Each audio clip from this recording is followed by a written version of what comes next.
नमस्कार। यतिखेर म सन्निहित नगरपालिकाको सुपा देउराली मन्दिर परिसरमा उपस्थित भएको छु। यो एउटा धार्मिक भूमि, आध्यात्मिक भूमि र प्राकृतिक दृष्टिले एउटा मनोरम वातावरण सिर्जना भएको भूमि, जहाँ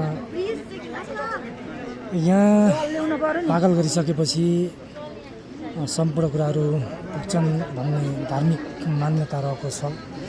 यहाँ देश तथा विदेशबाट श्रद्धालु भक्तजनहरूको घुइँचो हुने गर्दछ।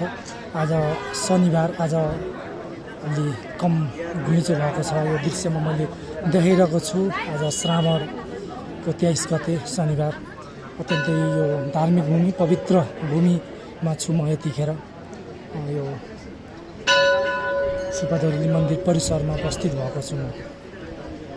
तपाईँ पनि यो ठाउँको भ्रमण गर्न चाहनुहुन्छ, दर्शन गर्न चाहनुहुन्छ भने, यो भिडियो हेर्दै हुनुहुन्छ भने एकपटक यो ठाउँमा आएर दर्शन गरी तपाईँले मायाका वरहरू पाउनुहुनेछ भन्दै आवाजको दुनियाँबाट, पर्दा पछाडिबाट म पनि बिदा हुन्छु। तपाईँको पल, तपाईँको क्षण, तपाईँको दिन शुभ रहोस्। देउराली माताले तपाईँले जे सोच्नु भएको छ त्यो पुरा गर्नुहोस्। हार्दिक कामना व्यक्त गर्दै बिदा भएँ। हस्त, धन्यवाद।